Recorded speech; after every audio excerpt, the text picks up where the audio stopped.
비가 내리고 있었답니다. 억수같이 쏟아지는 그 빗줄기가 마치 나를 향한 세상의 모든 원망을 씻어내려는 듯 사정없이 세상을 때리고 있었지요. 나는 낡은 기와지붕 아래 툇마루에 쭈그리고 앉아 있었답니다. 이 낡은 집, 내가 평생을 짊어지고 살아온 이 곰팡이 냄새 퀴퀴한 살림살이의 무게가 짓누르는 것 같았지요. 나는 돈이 없다고 늘 소리쳤답니다.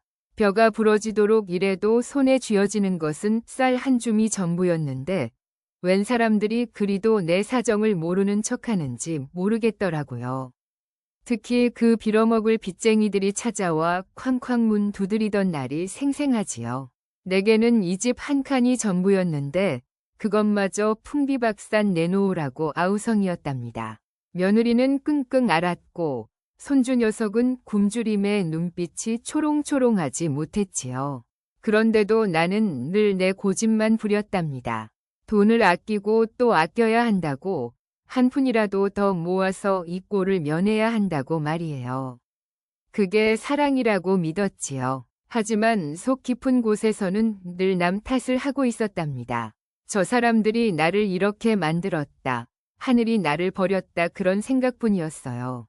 이 모든 재앙이 내 탓이 아니라 세상의 부조리함 때문이라고 스스로를 위로했지요. 그렇게 좁은 마음으로 이 빗속을 노려보고 있었답니다. 이 낡은 집만큼이나 내 마음도 사가 터져서 도무지 채워지지 않는 공허함만이 가득했었지요. 내 몫의 한탄을 혼자 다 하고 있는 기분이었답니다. 그날따라 동네 이웃인 순덕이네 아주머니가 짐을 이고 지나가셨지요. 순덕이 아주머니는 나보다 서너 살 어렸지만 인심 좋기로는 동네에서 으뜸이었답니다. 그런데 그날따라 나를 보더니 혀를 차는 소리가 귓가를 때렸지요. 아이고, 박 영감네도 참말로 딱하다. 딱해. 이 굳은 날에 돛돌 밑에 앉아 있소? 그 목소리에는 짠함이 묻어 있었지만 듣는 나로서는 그 짠함이 비수처럼 박히더라고요. 나는 벌떡 일어났지요. 고집불통이던 내 성격이 발동한 것이랍니다. 뭐가 딱하다는 거요? 나는 내 밥 벌어 먹고 사니 당신네처럼 남의 돈이나 훔쳐 먹는 사람들과는 다르오. 나는 입에 담기도 끔찍한 말을 뱉어냈답니다. 순덕이 아주머니는 딱한 표정을 지으며 짐을 내려놓더니 아니, 영감. 내가 그 말을 하려던 게 아니라 며느리 앓는 소리가 며칠째 들리던데 혹시 약이라도 챙겨 먹이시라고 라고 덧붙였지요. 하지만 이미 내 귀에는 듣기 싫은 소리만 들어왔던 모양이에요. 나는 더 모질게 몰아붙였답니다. 내 살림은 내가 알아서 하니 당신네가 웬 참견이요? 돕기는커녕 남의 잔치에 숟가락 얹을 생각만 하지 말고 당신네 집이나 잘 챙기시라고. 그 말을 끝으로 나는 툇마루 문을 쾅 닫아버렸지요. 밖에서는 순덕이 아주머니가 쯧쯧 탄식하는 소리가 들렸지만 나는 애써 모르는 척했답니다. 내가 틀렸다는 것을 알면서도 내 못난 자존심이 그것을 인정하지 못하게 막았거든요. 그 순간의 짜증과 억울함은 내가 얼마나 비참한 처지인가를 남들에게 들키고 싶지 않은 방어기제였던 것이지요. 나는 그 자리에 주저앉아 버렸답니다. 등 뒤로 닫힌 문이 얼마나 차갑게 느껴졌는지 몰라요. 며칠 전 동네 사람들이 모두 모여서 아버지가 쓰시던 낡은 공고함을 열어보자고 했었답니다. 아버지가 돌아가신 지 벌써 10년이 넘었지만 그 공고함만큼은 아버지가 혹시나 하고 비상금이라도 넣어두셨을지 모른다는 일말의 기대로 마을 사람들이 함께 지켜보는 앞에서 열기로 했었지요. 마을 이장님까지 오셔서 절차를 밟았답니다. 혹시라도 유산 분배나 그런 복잡한 문제에 휘말릴까봐 마을 사람들은 모든 과정을 기록으로 남기자고 했어요. 나는 그때도 못마땅했지요. 아버지 물건에 손끝 하나 대지 말라고 그렇게 신신당부하셨는데 웬 놈의 절차가 이리도 복잡하단 말이오? 나는 툴툴거렸답니다. 결국 이장님이 신분증 확인을 하고 마을 회관에서 가져온 봉인 테이프를 뜯어내고 자물쇠를 부술 수밖에 없었지요. 그 공고함은 묵직했고 녹이 스러삐걱거렸답니다. 뚜껑을 열자마자 나는 실망했지요. 톱, 망치, 못 같은 녹슨 연장들만 가득했고 비상금은커녕 꼬깃꼬깃한 돈 한 푼도 없었거든요. 나는 분노했답니다. 이럴 줄 알았어. 아버지 물건에 손대서 얻은 게 이 쇳덩어리들 뿐이라니 내 이럴 줄 알았다니까. 나는 삿대질을 해댔고 공고함 안의 물건들을 툭툭 쳐서 쏟아냈답니다. 며느리는 괜찮다고 말했지만 나는 이미 분노로 가득 차 있었어요. 그 연장들 속에 숨겨진 어떤 중요한 것이 있을지도 모른다고 생각했지요. 그때 아버지의 낡은 가죽 장갑 밑에서 작은 열쇠 하나가 굴러나왔답니다. 아주 작고 녹슨 열쇠였는데 나는 그것을 보자마자 이게 뭐에 쓰는 물건이냐며 닥달했어요. 이게 뭐요? 혹시 이 안에 또 다른 금고라도 숨겨뒀단 말이오? 아버지, 제발 이러지 마시지. 나는 그 작은 열쇠를 쥔 채로 씩씩거렸답니다. 사람들은 찝찝거렸지만 나를 말릴 엄두도 못 냈겠지요. 나는 그 열쇠를 꽉 쥐고 공고함을 덮어버렸답니다. 내게는 이 모든 것이 아버지의 무책임함과 나를 시험하는 마지막 장난처럼 느껴졌던 것이지요. 그 열쇠를 며칠 동안 쥐고 있었는데 도무지 어디에 쓰는 물건인지 알 수가 없었답니다. 나는 온 집안을 뒤지기 시작했어요. 혹시나 벽장 속에 숨겨둔 작은 괴짝이라도 있을까 싶어서요. 며느리는 그저 조용히 나를 바라보기만 했지요. 당신, 그 열쇠 가지고 뭘 하려는 거요? 그냥 놔둬요. 아무것도 없을 거예요. 며느리는 늘 그렇게 말했지만 내 귀에는 당신의 헛수고를 막고 싶다는 잔소리로만 들렸지요. 나는 오히려 며느리를 의심했어요. 혹시 이 늙은이가 미쳐서 헛짓거리 한다고 생각하는 건 아닌가 싶었거든요. 나는 며느리에게 쏘아붙였답니다. 나보고 미쳤다고 생각하는 거 아니요? 이 집에서 가장 쓸데없는 짓을 하는 건 당신의 그 나약한 마음이요. 그렇게 독한 말을 내뱉고 나는 밖으로 나섰답니다. 비는 그쳤지만 축축한 기운이 땅에서 올라오고 있었지요. 나는 문득 마을 어귀에 있는 낡은 당집 쪽으로 발걸음을 옮겼어요. 그곳에는 마을의 안녕을 비는 낡은 당산나무가 서 있었는데 그 밑에는 수십 년은 되었을 법한 작은 사당이 있었거든요. 어쩌면 아버지의 물건 중 하나가 저곳에 묶여 있을지도 모른다는 엉뚱한 생각이 들었답니다. 나는 늘 그곳을 불길하게 여겼어요. 마을 사람들이 떡이니 막걸리니 바치면서 이상한 짓을 한다고 생각했거든요. 나는 그 낡은 사당 주변을 휘젓고 다녔습니다. 흙먼지가 풀풀 일어났고 눅눅한 나무 냄새가 코를 찔렀지요. 그때 당산나무 뿌리 쪽에 뭔가 검은 천조각 같은 것이 바람에 나부끼는 것이 보였어요. 나는 쪼그리고 앉아 그것을 집어들었답니다. 그것은 낡고 해진 부적이었어요. 붉은색 종이는 색이 발에 누렇게 변해 있었고 겉에는 알아볼 수 없는 기묘한 글씨들이 적혀 있었지요. 부적을 만지는 순간 묘한 한기가 등골을 타고 올라왔답니다. 아버지가 혹시 저런 미신에 빠지셨던가? 나는 혐오감을 느꼈어요. 이게 무슨 짓이오? 이 낡은 집을 지키려다니 아버지마저 저런 것에 매달리셨단 말이오. 나는 그 부적을 움켜쥔 채로 당집을 노려보았답니다. 동시에 공구함의 그 작은 열쇠가 머릿속에서 번뜩였어요. 혹시 저 부적을 보관하던 작은 상자가 있었던 걸까? 나는 불길한 예감에 사로잡혔지만 동시에 내 모든 불운이 저 부적 때문일지도 모른다는 엉뚱한 확신에 사로잡혔지요. 나는 부적을 구겨서 주머니에 찔러 넣고 집으로 돌아왔답니다. 집으로 돌아오는 길, 나는 순덕이 아주머니와 마주쳤는데 그녀는 나를 보자마자 슬쩍 고개를 돌려버렸어요. 나는 그 모습에 더욱 분통이 터졌지요. 나를 피하는 것이 분명하오. 내가 모질게 말한 것을 탓하는 것이겠지. 나는 그녀의 시선을 애써 무시하고 집으로 들어섰답니다. 그날 저녁, 며느리는 여전히 약을 먹고 누워 있었는데 내가 부엌 찬장에 넣어둔 쌀을 꺼내려 하자 며느리가 힘겹게 소리쳤답니다. 아버지, 그거 드시지 마세요. 내일 아침에 마을 회관에서 쌀 조금 나눠준다고 했어요.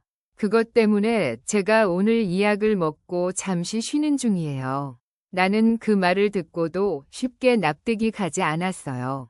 며느리는 늘 나를 위해 희생한다고 말했지만 내 고집은 그것을 칭찬 대신 잔소리로 바꿔버렸었지요. 나는 쌀 포대를 내려놓고 며느리에게 모진 말을 퍼부었답니다. 나눠준다고? 그게 무슨 자랑이요? 내가 평생 남의 밥 얻어먹고 살려고 이 고생을 했단 말이오. 굶어 죽는 한이 있더라도 내 자존심은 지켜야지. 며느리는 눈물만 뚝뚝 흘렸어요. 나는 며느리의 앓는 모습을 보고도 냉정하게 돌아섰지요. 결국 나는 그날 저녁 굶주림을 참지 못하고 부엌 찬장을 뒤지다가 예전에 아버지가 아껴두셨던 낡은 양주 한 병을 발견했답니다. 내가 이걸 팔면 며칠은 버틸 수 있을 텐데 싶었지요. 하지만 아버지가 아끼시던 물건이라 차마 손대기가 꺼려졌어요. 그래서 그냥 다시 넣어두었답니다. 자기 합리화는 언제나 쉬웠어요. 내가 지금 이 집을 책임지고 있으니 이 정도는 보존해두는 것이 아버지에 대한 예의다. 하지만 그 밤이 지나고 며칠 뒤 나는 다시 공구함을 뒤지기 시작했답니다. 어쩌면 그 열쇠가 그 부적과 연결된 무언가를 열 수 있을지도 모른다는 불길한 확신이 나를 괴롭혔거든요. 나는 공구함 안에 톱밥을 털어내고 녹슨 연장들을 끄집어냈어요. 그러다 공구함 가장 깊숙한 곳, 톱날 아래에 끼워져 있던 작은 쪽지를 발견했답니다. 그것은 아버지의 필체가 아니었어요. 낯선, 하지만 어딘가 익숙한 손글씨였지요. 그 쪽지에는 이렇게 적혀 있었답니다. 공구함 셋째 칸, 아래쪽 서랍 잠금 장치. 비밀번호는 7308. 절대 열어보지 마시오. 내 몸에 묻은 죄까지 덮으려 하지 마시오. 지읒 시옷 비읍. 글씨체로 보아 분명 순덕이 아주머니의 남편인 정시성을 가진 분이 쓴 것 같았어요. 지읒 시옷 비읍이라니 순덕이 아주머니 남편이겠지요. 나는 혼란에 빠졌답니다. 이 글씨는 10년도 전에 쓰인 듯 희미했고 공구함 안에서 톱밥에 묻혀있던 것을 보면 아무도 건드리지 않은 지 오래된 것이 분명했지요. 그게 대체 무슨 죄를 덮으려는 것이며 왜 아버지의 공구함 안에 들어있던 것일까요? 나는 그 쪽지를 쥔 채 한참을 서 있었어요. 며느리가 나를 걱정하며 물었지만 나는 대답할 수 없었답니다. 며느리에게 이 사실을 알리면 내가 모질게 대했던 순덕이 아주머니와 엮이는 일이니 나는 또다시 나만의 고독한 싸움을 시작했지요. 그날 저녁 나는 공구함을 다시 살펴보았어요. 셋째 칸 아래쪽 서랍이라고 했으니 겉으로 보이지 않는 부분을 찾아야 했답니다. 며느리 몰래 돋보기를 꺼내 공구함 내부를 샅샅이 뒤졌어요. 며칠 밤낮을 끙끙 앓다가 결국 톱날을 고정하는 나사 부분에 아주 미세한 틈이 있다는 것을 발견했지요. 그 틈새에 아까 발견한 작은 열쇠가 맞을 것 같다는 예감이 들었답니다. 며칠 후 나는 마을 회관에서 열리는 반상회에 참석했어요. 사실 참석하기 싫었지만 이장님이 억지로 나를 끌고 가다시피 했지요. 며느리가 쌀을 얻어먹는다는 사실에 대한 수치심이 너무 커서 차라리 그들을 직접 만나서 내가 이 집안을 책임지고 있음을 증명하고 싶었거든요. 마을 회관은 북적거렸고 사람들은 서로 돕고 사는 이야기를 나누고 있었답니다. 그때 순덕이 아주머니가 다른 아주머니들과 모여서 소금거리는 소리가 내 귀에 들어왔어요. 박 영감네? 그 집은 말이요. 10년 전부터 말이 많았지. 그 놈의 당산나무 때문에 나는 벌떡 일어섰답니다. 내 귀를 의심했어요. 내 집에 무슨 일이 있었는지 어떻게 알았다는 말일까요? 나는 그쪽으로 다가갔지요. 무슨 헛소리를 그리 하고 있소? 내가 험악하게 묻자 순덕이 아주머니는 움찔하더니 말을 잇지 못했어요. 다른 아주머니들이 찝찝거리며 박 영감, 그건 우리가 아니라 마을 사람들이 다 아는 이야기라오 라고 했지요. 그들이 말하는 것은 10년 전 마을에 큰 불상사가 날 뻔했다는 이야기였어요. 가뭄이 들어 농사 다 망치고 역병이 돌아서 어린아이들이 죽어나가던 시기가 있었다고 하지요. 그때 마을 사람들이 당산나무에 매달려 기도했고 누군가 마을의 재앙을 막으려면 누군가 희생해야 한다는 흉흉한 소문이 돌았다는 거예요. 그리고 그 희생양이 바로 아버지의 친구였던 정씨였다는 이야기였답니다. 나는 그 말을 듣는 순간 온몸의 피가 차갑게 식는 것 같았어요. 내가 그토록 경멸하던 미신 이 사실은 마을 사람들의 생존과 관련된 무언가였다는 생각이 들었으니까요. 하지만 나는 억울했답니다. 내가 뭘 잘못했다고 이리 흉을 보는가 싶었어요. 나는 쏘아붙였지요. 그건 당신네들이나 아는 이야기지. 나는 그런 일에 휘말린 적 없어. 내 아버지 돌아가시고 내가 이 집을 지키고 있는데 이제 와서 남의 흉을 보다니. 그날 밤 나는 잠을 이룰 수 없었답니다. 며칠 전 공고함에서 발견한 지읒 시옷 비읍이라는 이름이 계속 머릿속을 맴돌았어요.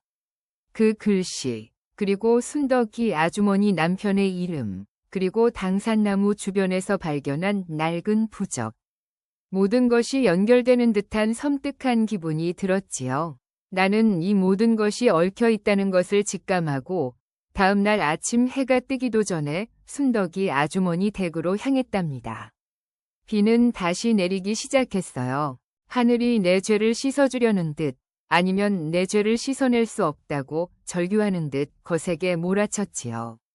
순덕이 아주머니의 집 대문 앞에서 나는 한참을 서성였어요.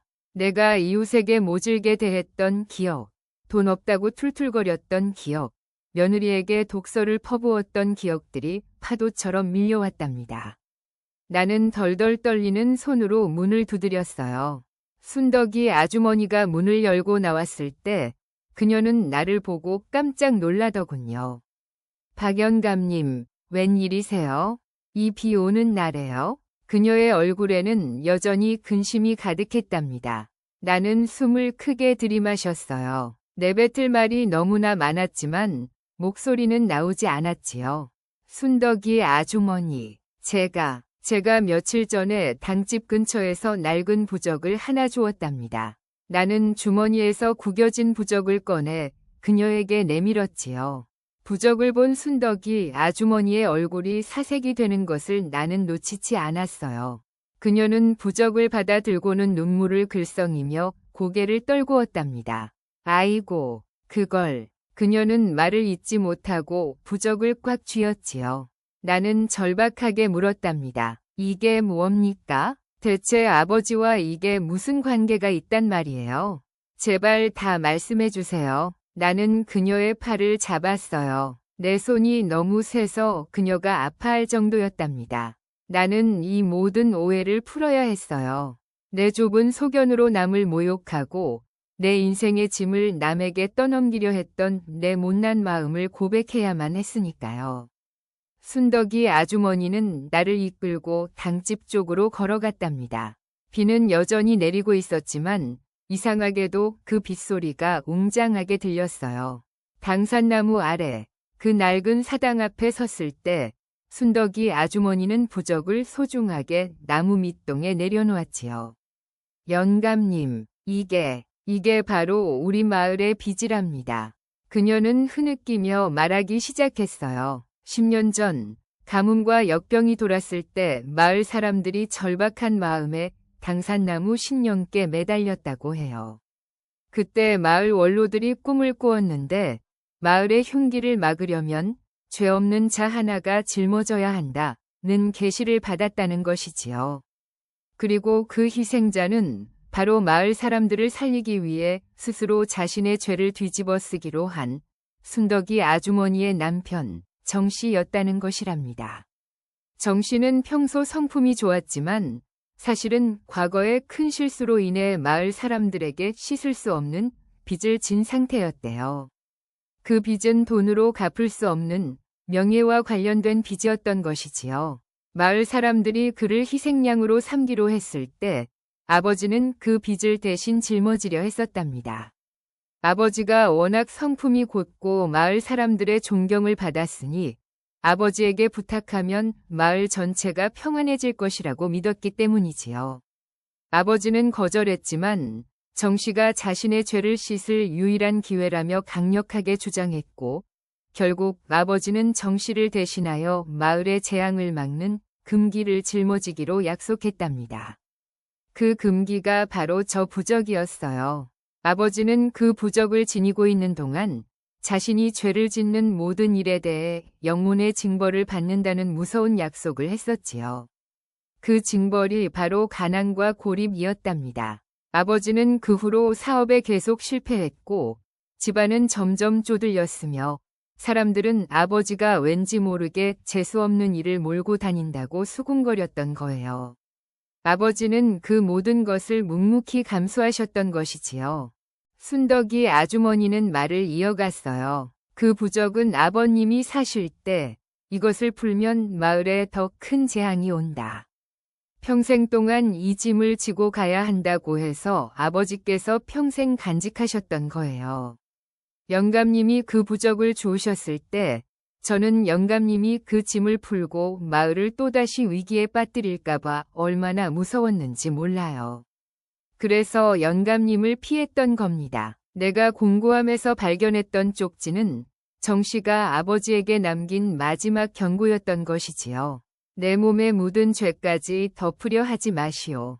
즉, 아버지가 짊어진 짐을 내가 함부로 풀지 말라는 간곡한 부탁이었답니다. 나는 그제야 깨달았어요. 내가 평생 원망하고 탓했던 가난과 불운 이 사실은 아버지의 거대한 희생이었으므려. 나는 바닥에 털썩 주저앉았답니다. 비가 그치고 햇살이 간신히 구름 사이로 비집고 들어왔지만 내 눈앞은 칠흑같이 어두웠어요. 나는 내 자신이 너무나도 밉고 추악해서 견딜 수가 없었답니다. 아버지, 제가 이 못난 놈이 아버지의 그 숭고한 희생을 10년 동안 저주했단 말입니까? 나는 소리치며 울부짖었어요. 순덕이 아주머니는 아무 말 없이 나를 안아주었답니다. 그녀의 품은 낯설었지만 따뜻했고 나는 어린아이처럼 엉엉 울었지요. 내 고집, 나의 모진 말들, 며느리에게 퍼부었던 독설까지 그 모든 것이 아버지의 희생을 모욕하는 짓이었던 거예요. 다음 날 나는 이장님을 찾아갔어요. 이장님은 마을 회관에 비치된 오래된 민원 서류와 마을 기록을 꺼내 주셨답니다. 아버지가 정 씨의 죄를 대신 짊어지기로 한 기록은 없었어요. 모든 것이 아버지의 자발적인 헌신으로 기록되어 있었지요. 하지만 그 기록 속에는 아버지의 이름 옆에 마을의 수호자라는 칭호가 붙어 있었답니다. 나는 그 기록을 읽으면서 아버지의 낡은 공고함에 비상금 대신 녹슨 연장들만 가득했던 이유를 알았어요. 아버지는 돈을 축적하는 모든 행위를 스스로 금지했던 것이지요. 재산을 모으면 그 금기가 깨지고 마을에 재앙이 닥칠까봐 두려워하셨던 겁니다. 나는 곧장 집으로 돌아와 공고함으로 갔어요. 작은 열쇠를 쥐고 셋째 칸에 숨겨진 서랍을 열었답니다. 7308을 누르자 딸깍 소리와 함께 서랍이 열렸어요. 안에는 돈이 가득 들어있으리라 기대했던 내 예상이 완전히 빗나갔지요. 그 안에는 아버지의 낡은 수첩 하나와 깨끗하게 닦인 새 톱 한 자루가 들어있었답니다. 수첩에는 아버지의 마지막 기록이 적혀 있었어요. 나는 내 짐을 내려놓고 간다. 이 짐은 나의 명예가 아니라 이 집을 지키려는 나의 사랑이었다. 이 톱은 네가 새 삶을 시작할 때 쓰거라. 이 짐을 내려놓는 날 너는 비로소 진정한 가장이 될 것이다. 부디 모질지 마라. 나는 그 새 톱을 꽉 쥐었어요. 그 톱은 아버지가 나에게 남긴 마지막 유산이었답니다. 나는 당장 며느리에게 달려가 무릎을 꿇고 빌었어요. 그동안 내가 얼마나 모질고 못난 사람이었는지 고백하며 용서를 빌었지요. 며느리는 울면서 나를 끌어안았고 비로소 우리는 진정한 가족이 되었답니다. 그해 겨울 나는 그 낡은 부적을 태웠어요. 마을 사람들의 만류에도 불구하고 나는 아버지의 짐을 더 이상 짊어지게 할 수는 없다고 생각했지요. 순덕이 아주머니와 나는 함께 불을 지폈답니다. 부적이 타들어가면서 톡 쏘는 매캐한 연기가 피어올랐지만 그 연기 속에서 나는 10년 묵은 응어리가 풀리는 것을 느꼈어요. 아버지가 짊어졌던 짐은 이제 내가 짊어져야 할 삶의 무게였지만 더 이상 억울함 위 무게가 아니었답니다. 그것은 책임감과 감사 위 무게였지요. 나는 아버지의 낡은 공구함에서 새 톱을 꺼내 그해 봄부터 마을 사람들과 함께 작은 집들을 고치기 시작했어요. 내 손에 묻은 땀방울이 그 어느 때보다도 값지게 느껴졌답니다. 다음 해 봄, 당산나무 아래는 다시 푸르름이 가득했어요. 마을 사람들은 예전처럼 왁자지껄하게 모여들었지만 나를 대하는 눈빛은 달라져 있었지요. 멸시나 동정이 아니라 존경의 눈빛이었답니다. 나는 그들 틈에서 묵묵히 나무를 다듬고 있었어요. 고집불통이었던 내가 변했다는 것을 마을 사람들도 알고 있었겠지요. 순덕이 아주머니가 따뜻한 밥 한 그릇을 들고 오아내 앞에 내려놓았답니다. 박 영감, 이제야 마음이 편해 보이시네요. 나는 그 밥을 받아들고 고개를 끄덕였어요. 밥 한 톨에도 고마움을 느끼며 먹었답니다. 나는 그제야 깨달았어요. 진정한 부유함이란 돈이 아니라 이웃과 나누고 희생할 줄 아는 따뜻한 마음에서 온다는 것을요. 나는 다시는 모진 말을 뱉지 않겠다고 다짐했답니다. 비록 늦었지만 아버지의 뜻을 이어받아 이 마을의 짐을 나누고 사랑으로 채워나가는 삶을 살아가겠다고 조용히 맹세했답니다. 이 모든 것은 낡은 부적 한 장이 내게 가르쳐준 늦가기 깨달음이었답니다.